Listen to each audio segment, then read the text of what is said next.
Mr Speaker. I call the Honourable Chris Finnison. Mr Speaker, I move that the Ngāruahine Claims Settlement Bill be now read a first time. I nominate the Maori Affairs Committee to consider the bill.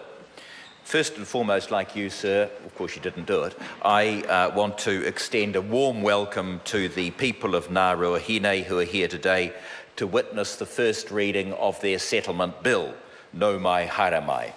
Today is a day for acknowledging Ngāruahine tupuna as well as their descendants. It's particularly important to acknowledge those who have been part of the Ngāruahine journey, working tirelessly over the many years to have those grievances properly addressed.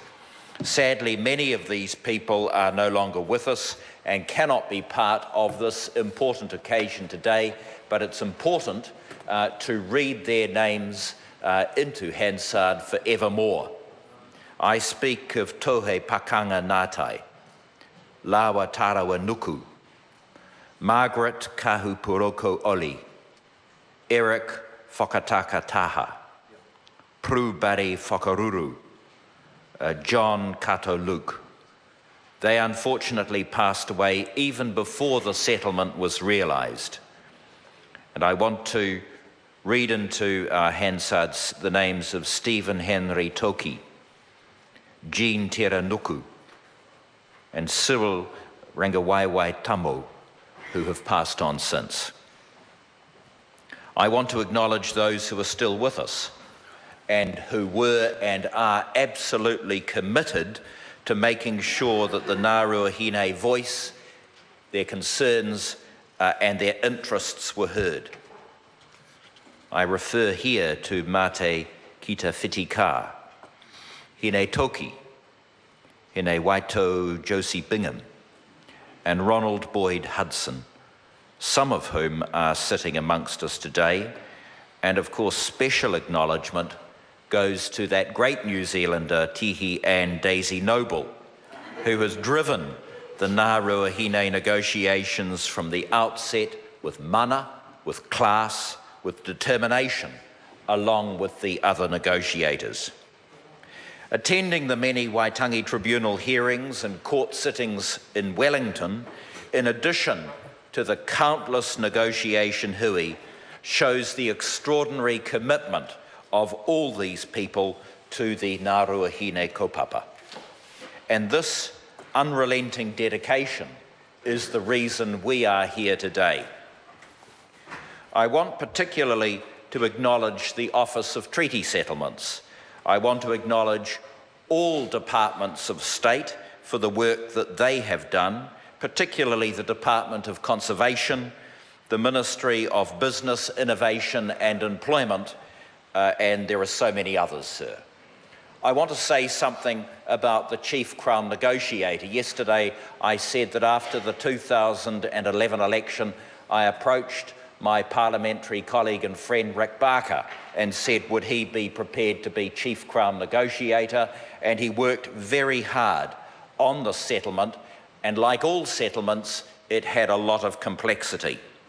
Yesterday there was some unfortunate criticism of my negotiators by one member of this House without really understanding the complexities, without really understanding how difficult these negotiations can be. All I want to say, I don't want to belabor the point, but all I want to say for the benefit of the House is that it's so easy to criticise from the sidelines. It's much harder to study a settlement, to understand the complexity, to understand the historical gravity and the need to put things right. And Rick Barker did that very well here indeed. But every country has the type of politician who snipes from the sidelines. Take the United States, for example. Just yesterday, Senator Rand Paul of Kentucky said of Donald Trump, "We've got an empty suit here, full of bravado, but not full of anything really meaningful for the country." Enough said. I don't want to dwell on that particular MP until at least the next debate, but I do want to acknowledge Mr Barker and thank him for his wonderful work, not only in this settlement, but in plenty of others as well, and I'm going to continue using him regardless of the criticism. I now want to highlight some key moments in the history of the relationship between Ngāruahine and the Crown, which provide the bleak backdrop, and I emphasise the bleak backdrop to this settlement. In the 1840s and the 1850s, Ngāruahine people engaged in trade with Europeans. They were prosperous, they were successful.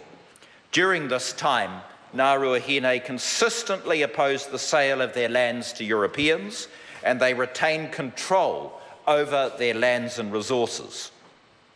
What unfolds after that is a truly sorry history of Crown land purchasing that led to war in Taranaki, the devastation of Ngāruahine settlements and cultivations by Crown forces, the indiscriminate and the unjust confiscation of every acre of the Ngāruahine rohe in 1865, and the loss of control over the few lands that were returned. By the late 1870s, large numbers of Ngāruahine people were among the many people from Taranaki and elsewhere who relocated to Parihaka and supported that settlement's leaders in their movement for independence and peace. Ngāruahine people were among those who were arrested, transported to the South Island, and imprisoned in harsh conditions for long periods without trial, and also among those who were displaced from Parihaka when that settlement was invaded and dismantled by the Crown troops in 1881. And these events remain among the lowest points in New Zealand's history, which is why we've been doing so much work in recent times with Parihaka, and that is work which I can talk about on another day.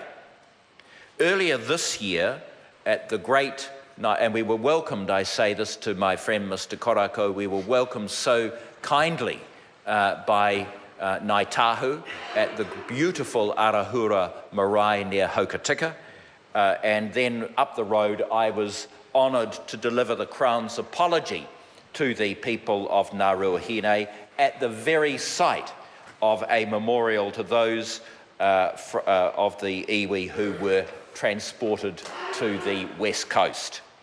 This was at the conclusion of their recent hikoi to the South Island to visit places where their tupuna were taken from Parihaka and held captive in caves, forced to build stone embankments around Otago Harbour and many of the roads in Dunedin.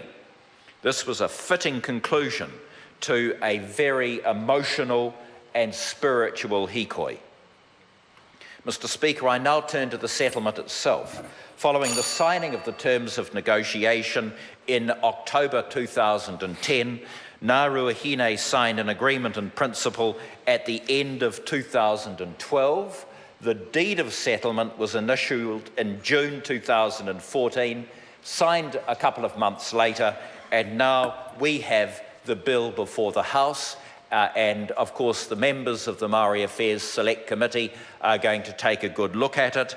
They will see that key elements of the package include $67.5 million, a right of deferred selection over 10 sites, the vesting of 4 culturally significant sites, overlay classification over 6 sites of particular importance, statutory acknowledgements over 51 sites of significance, and deeds of recognition over 23 sites. There is so much about the settlement that I could talk about, but it is important to get this bill away to the Select Committee today. So in closing, sir, can I simply say that it truly is a privilege to be the steward of this portfolio, the Minister of Treaty Negotiations, and to have negotiated this settlement with this great iwi.